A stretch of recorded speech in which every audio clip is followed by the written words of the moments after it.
Endymion, Book 2. O sovereign power of love, O grief, O balm, all records saving thine come cool and calm and shadowy through the mist of passed years. For others, good or bad, hatred and tears have become indolent. But touching thine, one sigh doth echo, one poor sob doth pine, one kiss brings honey dew from buried days. The woes of Troy, towers smothering o'er their blaze, stiff-holden shields, far-piercing spears, keen blades, struggling, and blood, and shrieks, all dimly fade into some backward corner of the brain. Yet, in our very souls, we feel amain the close of Troilus and Cressid sweet. Hence, pageant history, hence, gilded cheat, swart planet in a universe of deeds, wide sea that one continuous murmur breeds along the pebbled shore of memory.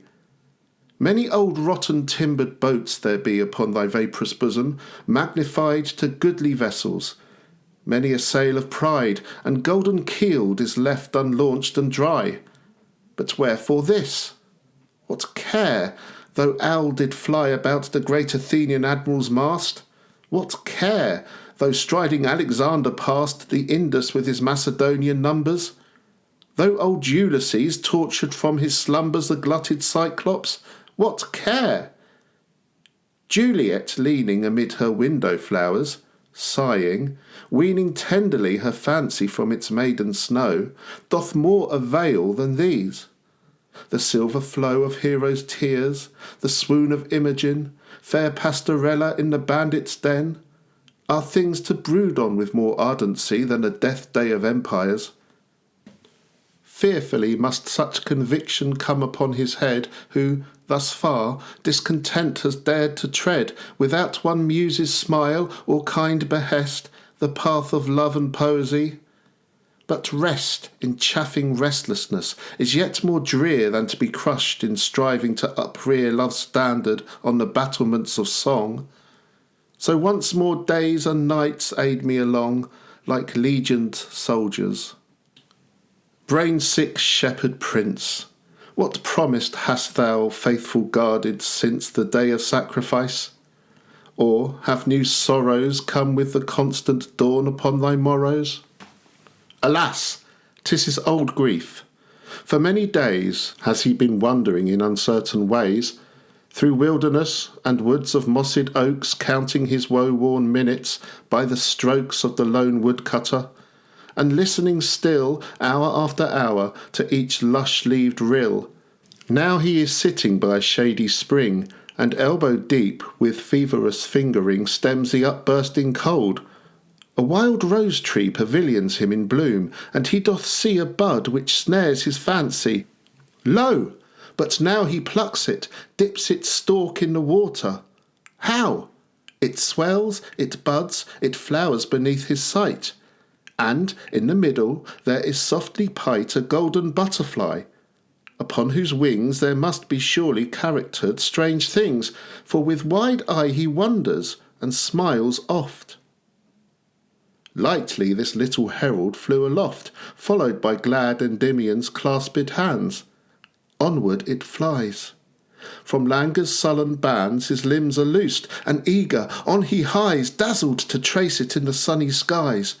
It seemed he flew, the way so easy was, and like a newborn spirit did he pass through the green evening quiet in the sun, o'er many a heath, through many a woodland dun, through buried paths, where sleepy twilight dreams the summer time away. One track unseems a wooded cleft, and, far away, the blue of ocean fades upon him. Then, anew, he sinks adown a solitary glen, where there was never sound of mortal men, saving, perhaps, some snow-light cadences melting to silence, when upon the breeze some holy bark let forth an anthem sweet to cheer itself to Delphi. Still his feet went swift beneath the merry-winged guide, until it reached the splashing fountain's side, that, near a cavern's mouth, for ever poured unto the temperate air. Then high it soared, and, downward, suddenly began to dip, as if athirst with so much toil 'twould sip the crystal spout head. So it did, with touch most delicate, as though afraid to smutch even with mealy gold the waters clear. But at that very touch, to disappear so fairy quick was strange. Bewildered, Endymion sought around, and shook each bed of covert flowers in vain, and then he flung himself along the grass. What gentle tongue, what whisperer disturbed his gloomy rest? It was a nymph uprisen to the breast in the fountain's pebbly margin, and she stood 'mong lilies like the youngest of the brood. To him her dripping hand she softly kissed, and anxiously began to plait and twist her ringlets round her fingers, saying, "Youth, too long, alas, hast thou starved on the ruth the bitterness of love. Too long indeed, seeing thou art so gentle. Could I weed thy soul of care, by heavens, I would offer all the bright riches of my crystal coffer to Amphitrite, all my clear-eyed fish, golden or rainbow-sided, or purplish, vermilion-tailed, or finned with silvery gauze. Yea, all my veined pebble floor that draws a virgin light to the deep, my grotto sands, tawny and cold, oozed slowly from far lands by my diligent springs, my level lilies, shells, my charming rod, my potent river spells. Yes, everything, even to the pearly cup Meander gave me, for I bubbled up to fainting creatures in a desert wild. But woe is me, I am but as a child to gladden thee, and all I dare to say is that I pity thee, that on this day I've been thy guide, that thou must wander far in other regions past the scanty bar to mortal steps, before thou canst be ta'en from every wasting sigh, from every pain, into the gentle bosom of thy love. Why it is thus, one knows in heaven above, but a poor naiad, I guess not. Farewell, I have a ditty for my hollow cell." Hereat she vanished from Endymion's gaze, who brooded o'er the water in amaze. The dashing fount poured on, and where its pool lay, half asleep, in grass and rushes cool, quick waterflies and gnats were sporting still, and fish were dimpling, as if good nor ill had fallen out that hour. The wanderer, holding his forehead to keep off the burr of smothering fancies, patiently sat down, and, while beneath the evening's sleepy frown glowworms began to trim their starry lamps, thus breathed he to himself: "Whoso encamps to take a fancied city of delight, oh, what a wretch is he! And when 'tis his, after long toil and travelling, to miss the kernel of his hopes, how more than vile! Yet for him there's refreshment even in toil. Another city doth he set about, free from the smallest pebble bead of doubt that he will seize on trickling honeycombs. Alas, he finds them dry, and then he foams, and onward to another city speeds. But this is human life. The war, the deeds, the disappointment, the anxiety, imagination's struggles, far and nigh, all human, bearing in themselves this good, that they are still the air, the subtle food, to make us feel existence, and to show how quiet death is. Where soil is, men grow, whether to weeds or flowers. But for me there is no depth to strike in. I can see naught earthly worth my compassing. So stand upon a misty, jutting head of land, alone? No, no! And by the Orphean lute, when mad Eurydice is listening to it, I'd rather stand upon this misty peak, with not a thing to sigh for, or to seek, but the soft shadow of my thrice-seen love, than be, I care not what. O meekest dove of heaven, O Cynthia, 10 times bright and fair, from thy blue throne now filling all the air, glance but one little beam of tempered light into my bosom, that the dreadful might and tyranny of love be somewhat scared. Yet do not so, sweet queen. One torment spared would give a pang to jealous misery worse than the torment's self. but rather tie large wings upon my shoulders and point out my love's fair dwelling. Though the playful rout of Cupid shun thee, too divine art thou, too keen in beauty, for thy silver prow not to have dipped in love's most gentle stream. O be propitious, nor severely deem my madness impious, for by all the stars that tend thy bidding, I do think the bars that kept my spirit in are burst, that I am sailing with thee through the dizzy sky. How beautiful thou art! The world how deep! How tremulous dazzlingly the wheels sweep around their axle! Then these gleaming reins, how lithe! When this thy chariot attains its airy goal, haply some bower veils those twilight eyes. Those eyes! My spirit fails. Dear goddess, help, or the wide gaping air will gulf me. Help! At this, with maddened stare and lifted hands and trembling lips he stood, like old Deucalion mountain o'er the flood, or blind Orion hungry for the morn. And but from the deep cavern there was born a voice. He had been froze to senseless stone.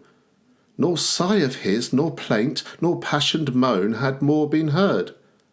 Thus swelled it forth: "Descend, young mountaineer, descend where alleys bend into the sparry hollows of the world.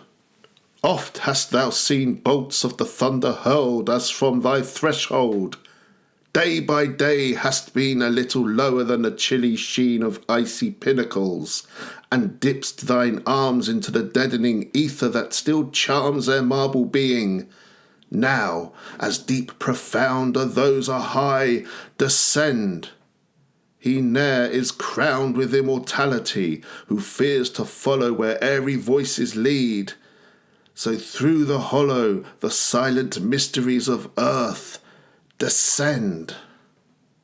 He heard but the last words, nor could contend one moment in reflection, for he fled into the fearful deep to hide his head from the clear moon, the trees, and coming madness. 'Twas far too strange and wonderful for sadness, sharpening by degrees his appetite to dive into the deepest. Dark nor light the region, nor bright nor sombre holy, but mingled up, a gleaming melancholy, a dusky empire and its diadems, one faint eternal eventide of gems.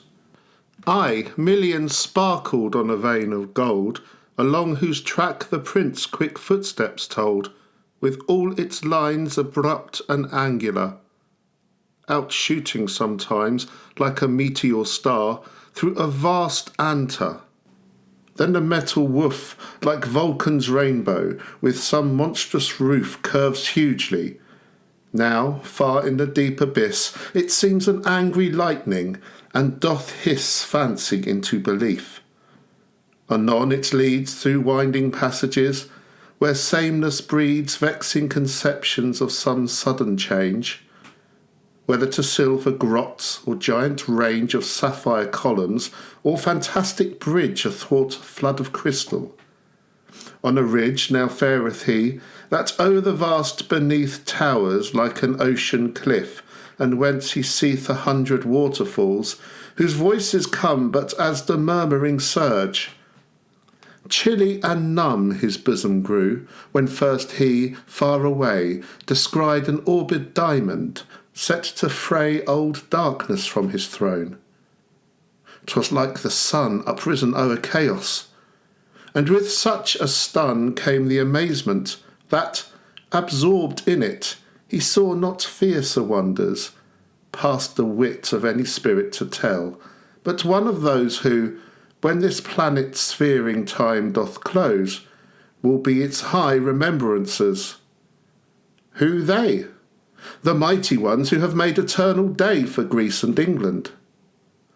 While astonishment with deep-drawn sighs was quieting, he went into a marble gallery, passing through a mimic temple, so complete and true in sacred custom, that he well nigh feared to search it inwards, whence far off appeared, through a long pillared vista, a fair shrine, and just beyond, on light tiptoe divine, a quivered Dian.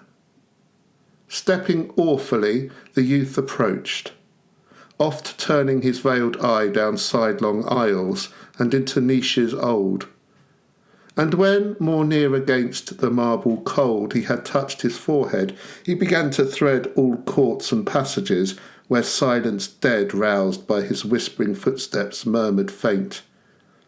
And long he traversed to and fro, to acquaint himself with every mystery and awe, till, weary, he sat down before the maw of a wide outlet, fathomless and dim to wild uncertainty and shadows grim. There, where new wonders ceased to float before, and thoughts of self came on, how crude and sore the journey homeward to habitual self! A mad pursuing of the fog-born elf, whose flitting lantern, through rude nettle briar, cheats us into a swamp, into a fire, into the bosom of a hated thing. What misery most drowningly doth sing in lone Endymion's ear, now he has caught the goal of consciousness? Ah, 'tis the thought, the deadly feel of solitude. For lo, he cannot see the heavens, nor the flow of rivers, nor hill flowers running wild in pink and purple chequer, nor, up-piled, the cloudy rack slow journeying in the west, like herded elephants. Nor felt, nor pressed cool grass, nor tasted the fresh slumberous air. But far from such companionship to wear an unknown time, surcharged with grief, away was now his lot. And must he patient stay, tracing fantastic figures with his spear? "No!" exclaimed he, "why should I tarry here?" "No," loudly echoed times innumerable, at which he straightway started, and gan tell his paces back into the temple's chief, warming and glowing strong in the belief of help from Dian, so that when again he caught her airy form, thus did he plain, moving more near the while.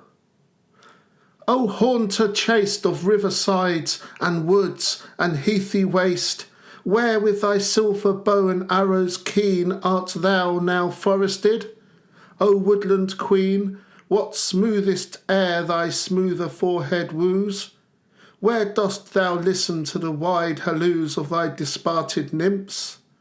Through what dark tree glimmers thy crescent? Wheresoe'er it be, 'tis in the breath of heaven. Thou dost taste freedom as none can taste it, nor dost waste thy loveliness in dismal elements. But, finding in our green earth sweet contents, there livest blissfully. Ah, if to thee it feels Elysian, how rich to me, an exiled mortal, sounds its pleasant name! Within my breast there lives a choking flame, oh, let me cool it among the zephyr boughs. A homeward fever parches up my tongue, oh, let me slake it at the running springs. Upon my ear a noisy nothing springs, oh, let me once more hear the linnet's note. Before mine eyes thick films and shadows float, oh, let me 'noint them with the heaven's light. Dost thou know lave thy feet and ankles white? Oh, think how sweet to me the freshening sluice. Dost thou now please thy thirst with berry juice? Oh, think how this dry palate would rejoice, if in soft slumber thou dost hear my voice. Oh, think how I should love a bed of flowers. Young goddess, let me see my native bowers. Deliver me from this rapacious deep." Thus ending loudly, as he would o'erleap his destiny, alert he stood. But when obstinate silence came heavily again, feeling about for its old couch of space and airy cradle, lowly bowed his face desponding o'er the marble floor's cold thrill. But 'twas not long, for sweeter than the rill to its old channel, or a swollen tide to margin sallows, were the leaves he spied, and flowers, and wreaths, and ready myrtle crowns, upheaping through the slab. refreshment drowns itself, and strives its own delights to hide, nor in one spot alone. The floral pride in a long whispering birth enchanted grew before his footsteps, as when heaved anew old ocean rolls a lengthened wave to the shore, down whose green back the short-lived foam, all hoar, bursts gradual with a wayward indolence. Increasing still in heart and pleasant sense, upon his fairy journey on he hastes. So anxious for the end, he scarcely wastes one moment with his hand among the sweets. Onward he goes, he stops, his bosom beats as plainly in his ear as the faint charm of which the throbs were born. This still alarm, this sleepy music, forced him walk tiptoe, for it came more softly than the east could blow Orion's magic to the Atlantic isles, or than the west, made jealous by the smiles of throned Apollo, could breathe back the lyre to seize Ionian and Tyrian. Oh, did he ever live, that lonely man, who loved, and music slew not? 'Tis the pest of love, that fairest joys give most unrest, that things of delicate and tenderest worth are swallowed all, and made a seared dearth by one consuming flame. It doth immerse and suffocate true blessings in a curse. Half happy by comparison of bliss is miserable. 'Twas even so with this dew-dropping melody in the carrion's ear. First heaven, then hell, and then forgotten clear, vanished in elemental passion. And down some swart abysm he had gone, had not a heavenly guide benignant led to where thick myrtle branches gainst his head brushing awakened. Then the sounds again went noiseless as a passing noontide rain over a bower, where little space he stood. For as the sunset peeps into a wood, so saw he panting light, and towards it went through winding alleys. And lo, wonderment! Upon soft verdure saw, one here, one there, Cupids a-slumbering on their pinions fair. After 1,000 mazes overgone, at last, with sudden step, he came upon a chamber, myrtle-walled, embowered high, full of light, incense, tender minstrelsy, and more of beautiful and strange beside. For on a silken couch of rosy pride, in midst of all, there lay a sleeping youth of fondest beauty, fonder, in fair sooth, than sighs could fathom or contentment reach, and coverlids gold-tinted like the peach, or ripe October's faded marigolds, fell sleek about him in 1,000 folds, not hiding up an Apollonian curve of neck and shoulder, nor the tempting swerve of knee from knee, nor ankles pointing light, but rather giving them to the filled sight officiously. Sideway his face reposed on one white arm, and tenderly unclosed, by tenderest pressure, a faint damask mouth to slumbery pout, just as the morning south disparts a dew-lipped rose. Above his head 4 lily-stalks did their white honours wed to make a coronal, and round him grew all tendrils green, of every bloom and hue, together intertwined and trammelled fresh. The vine of glossy sprout, the ivy mesh shading its Ethiop berries, and woodbine of velvet leaves and bugle blooms divine, convolvulus in streaked vases flush, the creeper mellowing for an autumn blush, and virgin's bower trailing airily, with others of the sisterhood. Hard by stood serene Cupids watching silently. One, kneeling to a lyre, touched the strings, muffling to death the pathos with his wings, and ever and anon uprose to look at the youth's slumber, while another took a willow bough, distilling odorous dew, and shook it on his hair. Another flew in through the woven roof, and fluttering wise rained violets upon his sleeping eyes.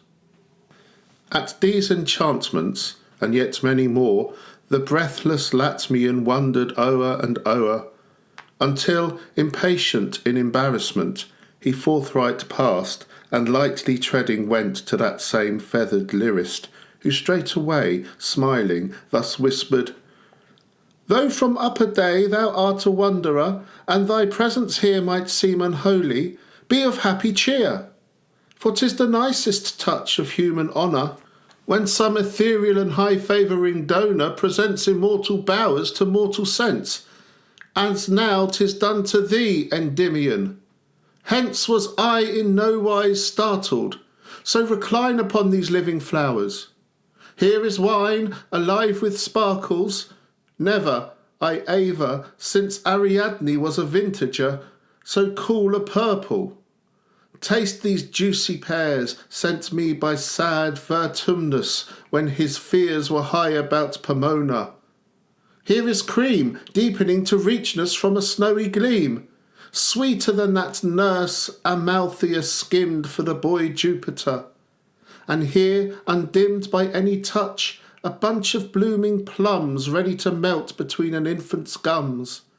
And here is manna picked from Syrian trees, in starlight by the 3 Hesperides. Feast on, and meanwhile I will let thee know of all these things around us." He did so, still breathing o'er the cadence of his lyre, and thus, "I need not any hearing tire by telling how the sea-born goddess pined for a mortal youth, and how she strove to bind him all in all unto her doting self. Who would not be so prisoned? But, fond elf, he was content to let her amorous plea faint through his careless arms, content to see an unseized heaven dying at his feet, content, O fool, to make a cold retreat, when on the pleasant grass such love, love-lorn, lay sorrowing. When every tear was born of diverse passion, when her lips and eyes were closed in sullen moisture, and quick sighs came vexed and pettish through her nostrils small. Hush, no exclaim, yet justly mightst thou call curses upon his head. I was half glad, but my poor mistress went distract and mad, when the boar tusked him. So away she flew to Jove's high throne, and by her plainings drew immortal teardrops down the thunderer's beard, whereon it was decreed he should be reared each summer time to life. Lo, this is he, that same Adonis, safe in the privacy of this still region all his winter sleep. Ay, sleep. For when our lovesick queen did weep over his waned course, the tremulous shower healed up the wound, and, with a balmy power, medicined death to a lengthened drowsiness. The which she fills with visions, and doth dress in all this quiet luxury, and hath set us young immortals, without any let, to watch his slumber through. 'Tis well nigh past, even to a moment's filling up, and fast she scuds with summer breezes, to pant through the first long kiss, warm firstling, to renew embowered sports in Cythera's isle. Look, how those winged listeners all this while stand anxious. See, behold!" This clamant word broke through the careful silence, for they heard a rustling noise of leaves, and out there fluttered pigeons and doves. Adonis something muttered, the while one hand, that erst upon his thigh lay dormant, moved convulsed and gradually up to his forehead. Then there was a hum of sudden voices, echoing, "Come, come, arise, awake! Clear summer has forth walked unto the clover sward, and she has talked full soothingly to every nested finch. Rise, Cupids, or we'll give the bluebell pinch to your dimpled arms. Once more, sweet life, begin." At this, from every side they hurried in, rubbing their sleepy eyes with lazy wrists, and doubling overhead their little fists in backward yawns. But all were soon alive, For as delicious wine doth, sparkling, dive in nectared clouds and curl through water fair, so from the arbour roof down swelled an air odorous and enlivening, making all to laugh and play and sing, and loudly call for their sweet queen. When lo, the wreathed green disparted, and far upward could be seen blue heaven, and a silver car airborne, whose silent wheels, fresh wet from clouds of morn, spun off a drizzling dew, which falling chill on soft Adonis's shoulders, made him still nestle and turn uneasily about.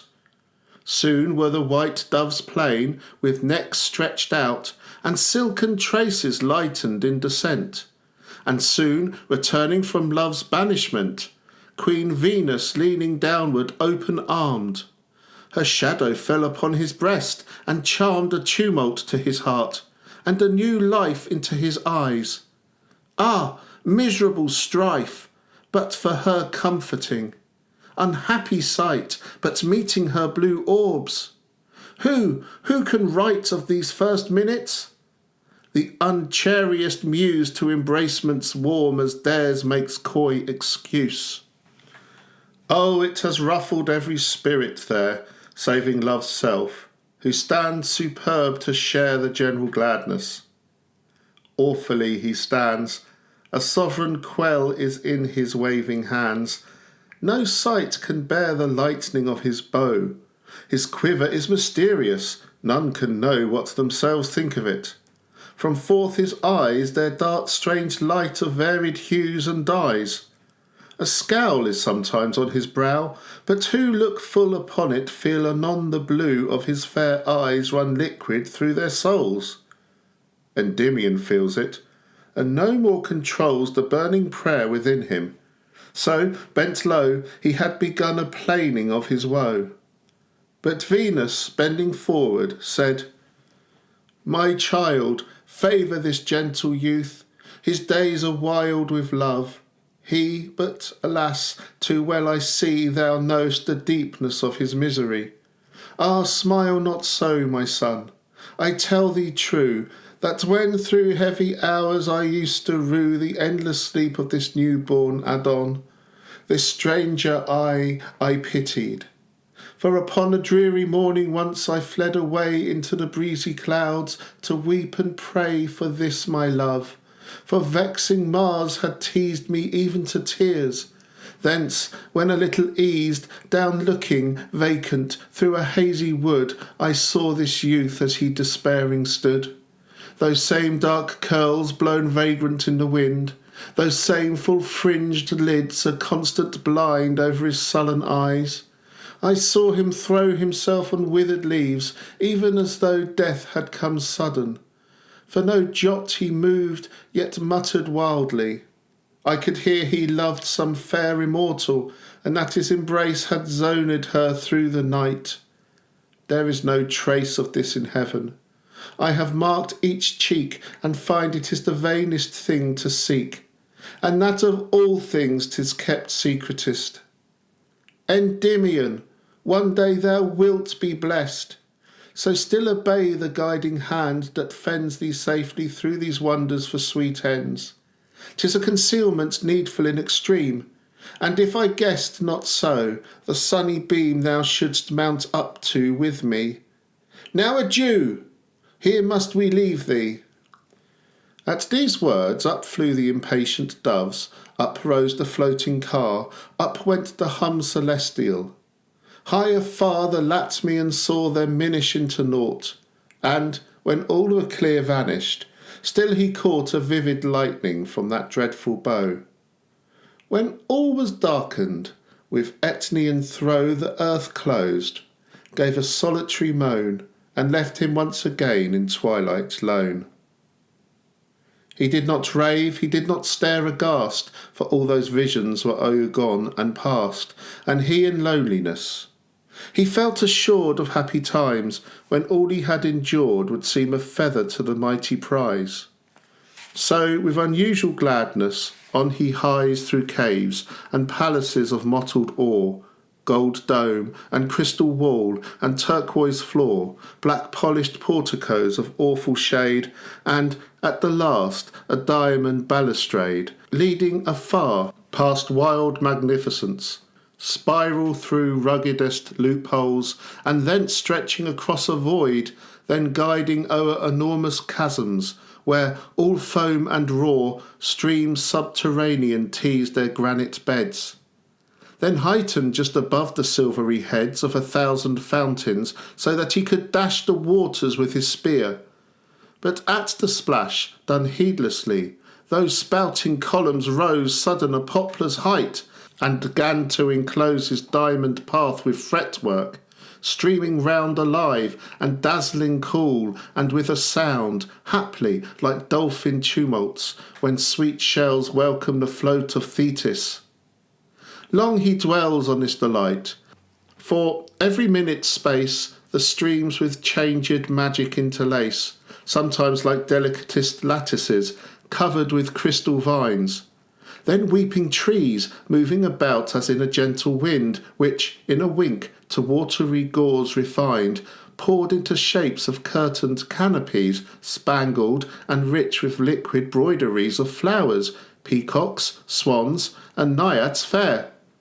Swifter than lightning went these wonders rare, and then the water, into stubborn streams collecting, mimicked the wrought oaken beams, pillars, and frieze, and high fantastic roof of those dusk places in times far aloof cathedrals called. He bade a loath farewell to these founts Protean, passing gulf and dell and torrent and 10,000 jutting shapes, half seen through deepest gloom and grisly gapes, blackening on every side, and overhead a vaulted dome like heavens, far bespread with starlight gems. Aye, also huge and strange, the solitary felt a hurried change working within him into something dreary, vexed like a morning eagle, lost and weary, and purblind amid foggy midnight wolds. But he revives at once, for who beholds new sudden things, nor casts his mental slough? Forth from a rugged arch in the dusk below came Mother Cybele, alone, alone, in sombre chariot, dark foldings thrown about her majesty, and front death pale, with turrets crowned. 4 maned lions hail the sluggish wheels, solemn their toothed maws, their surly eyes brow hidden, heavy paws uplifted drowsily, and nervy tails cowering their tawny brushes. Silent sails this shadowy queen athwart, and faints away into another gloomy arch. Wherefore delay, young traveller, in such a mournful place? Art thou way-worn, or canst not further trace the diamond path? And does it indeed end abrupt in middle air? Yet earthward bend thy forehead, and to Jupiter cloud-born call ardently. He was indeed way-worn. Abrupt in middle air his way was lost. To cloud-born Jove he bowed, and there crossed towards him a large eagle, twixt whose wings, without one impious word, himself he flings, committed to the darkness and the gloom. Down, down, uncertain to what pleasant doom, swift as a fathoming plummet down he fell through unknown things, till exhaled asphodel and rose with spicy fannings interbreathed, came swelling forth where little caves were wreathed so thick with leaves and mosses that they seemed large honeycombs of green and freshly teemed with airs delicious. In the greenest nook the eagle landed him and farewell took. It was a jasmine bower, all bestrown with golden moss. His every sense had grown ethereal for pleasure. Above his head flew a delight half graspable. His tread was Hesperian. To his capable ears silence was music from the holy spheres. A dewy luxury was in his eyes. The little flowers felt his pleasant sighs and stirred them faintly.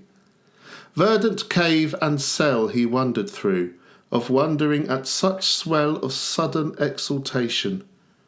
But, alas, said he, Will all this gush of feeling pass away in solitude? And must they wane like melodies upon a sandy plain without an echo? Then shall I be left so sad, so melancholy, so bereft? Yet still I feel immortal. O my love, my breath of life, where art thou? High above, dancing before the morning gates of heaven? Or keeping watch among those starry seven, old Atlas's children? Art a maid of the waters, one of shell-winding Triton's bright-haired daughters? Or art, impossible, a nymph of Dian's, weaving a coronal of tender scions for very idleness? Where thou art, methinks it now is at my will to start into thine arms, to scare Aurora's train, and snatch thee from the morning, o'er the main to scud like a wild bird, and take thee off from thy sea-foamy cradle, or to doff thy shepherd vest, and woo thee mid fresh leaves. No, no, too eagerly my soul deceives its powerless self. I know this cannot be. Oh, let me then by some sweet dreaming flee to her entrancements. Hither sleep a while, hither most gentle sleep, and soothing foil for some few hours the coming solitude. Thus spake he, and that moment felt endued with power to dream deliciously.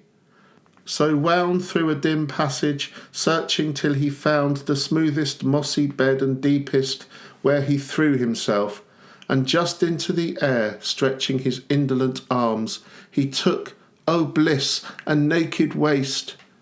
Fair Cupid, whence is this? A well-known voice sighed, Sweetest, here am I. At which soft ravishment, with doting cry, they trembled to each other. Helicon, O fountained hill, old Homer's Helicon, that thou wouldst spout a little streamlet o'er these sorry pages, then the verse would soar and sing above this gentle pair, like lark over his nested young.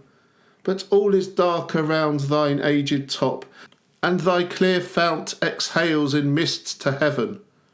Aye, the count of mighty poets is made up. The scroll is folded by the muses. The bright roll is in Apollo's hand. Our dazed eyes have seen a new tinge in the western skies.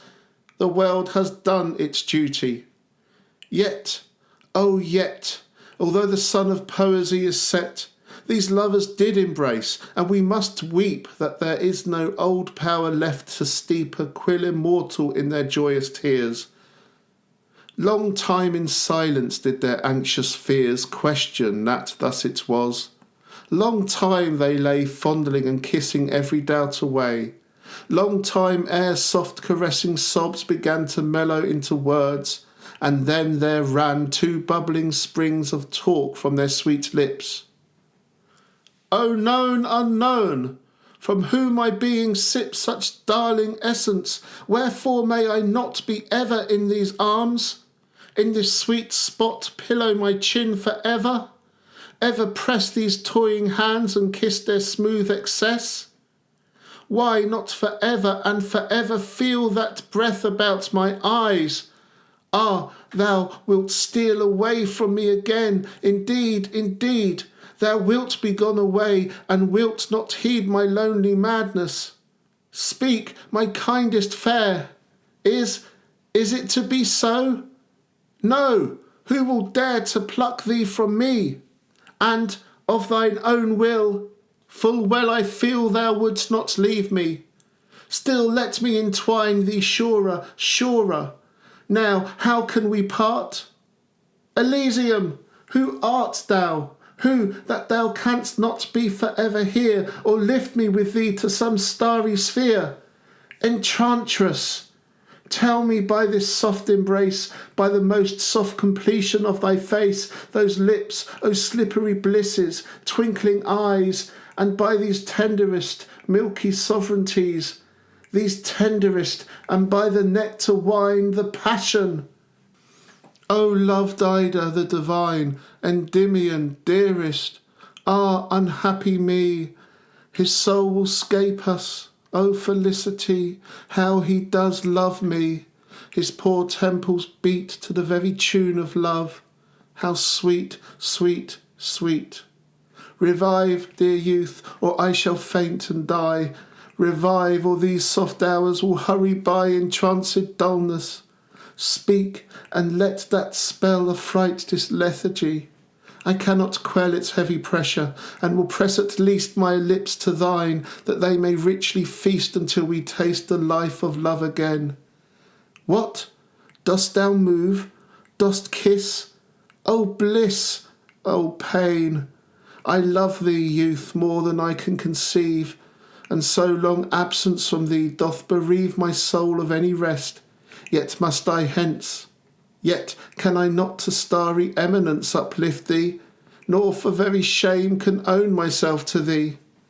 Ah, dearest, do not groan, or thou wilt force me from this secrecy, and I must blush in heaven. Oh, that I had done it already, that the dreadful smiles at my lost brightness, my impassioned wiles, had waned from Olympus' solemn height, and from all serious gods, that our delight was quite forgotten, save of us alone. And wherefore so ashamed? 'Tis but to atone for endless pleasure by some coward blushes.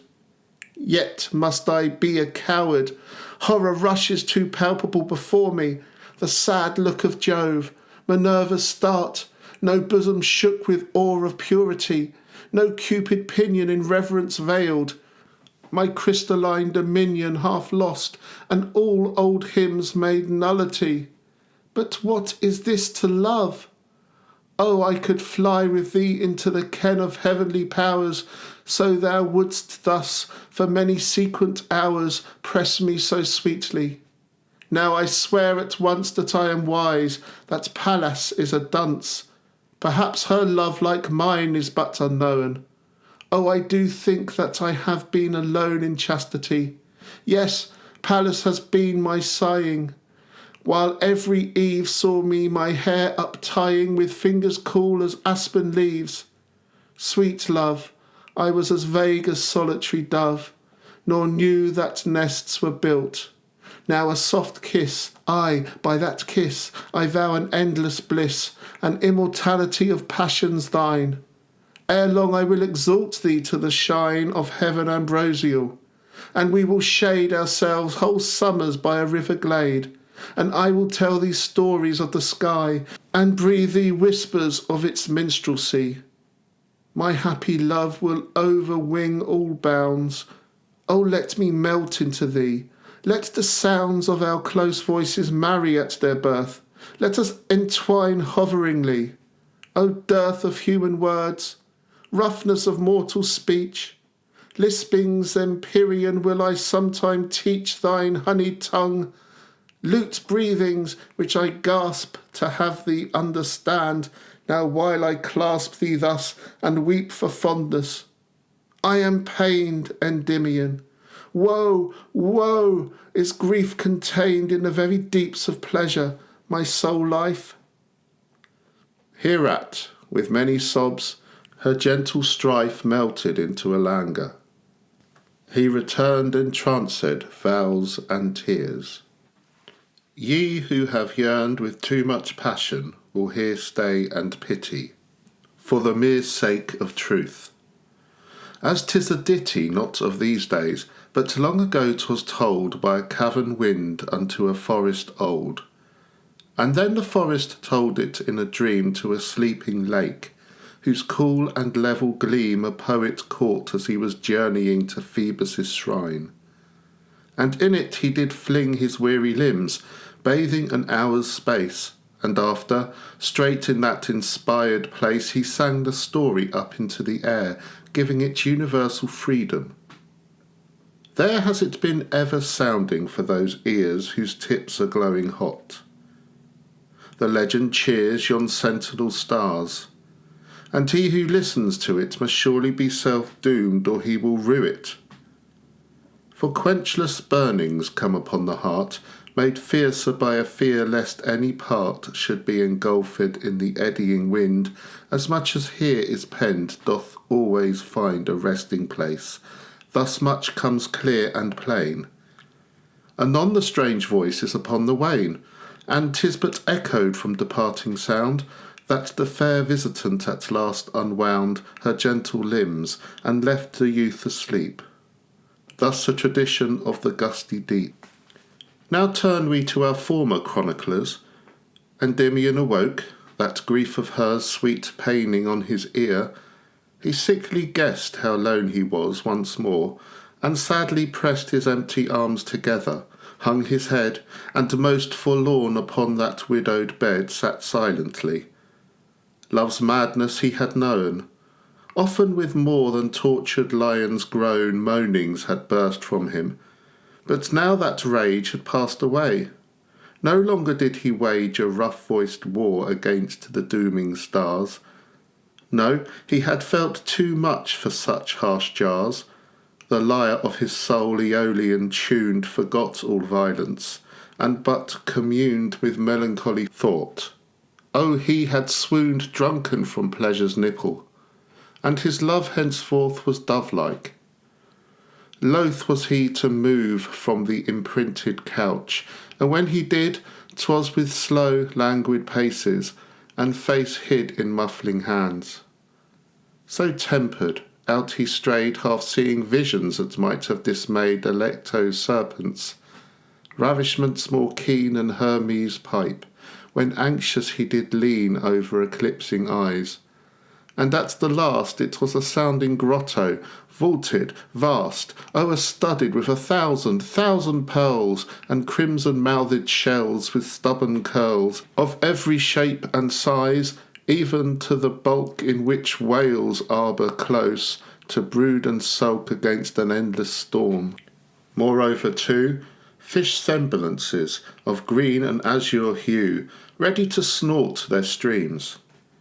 In this cool wonder Endymion sat down, and 'gan to ponder on all his life, his youth, up to the day when mid acclaim and feasts and garlands gay he stepped upon his shepherd throne. The look of his white palace in wild forest nook, and all the revels he had lauded there. Each tender maiden whom he once thought fair, with every friend and fellow woodlander, passed like a dream before him. Then the spur of the old bards to mighty deeds, his plans to nurse the golden age 'mong shepherd clans, that wondrous night, the great Pan festival, his sister's sorrow, and his wanderings all, until into the earth's deep maw he rushed, then all its buried magic, till it flushed high with excessive love. And now, thought he, how long must I remain in jeopardy of blank amazements that amaze no more? Now I have tasted her sweet soul to the core, all other depths are shallow. Essences, once spiritual, are like muddy leaves, meant but to fertilize my earthly root, and make my branches lift a golden fruit into the bloom of heaven. Other light, though it be quick and sharp enough to blight the Olympian eagle's vision, is dark, dark as the parentage of chaos. Hark! My silent thoughts are echoing from these shells, or they are but the ghosts, the dying swells of noises far away. List! Hereupon he kept an anxious ear. The humming tone came louder, and behold, there as he lay, on either side outgushed, with misty spray, a copious spring, and both together dashed swift, mad, fantastic round the rocks, and lashed among the conches and shells of the lofty grot, leaving a trickling dew.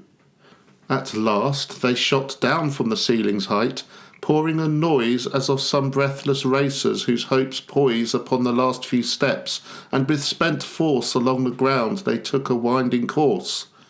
Endymion followed, for it seemed that one ever pursued, the other strove to shun, followed their languid mazes, till well nigh he had left thinking of the mystery, and was now wrapped in tender hoverings over the vanished bliss.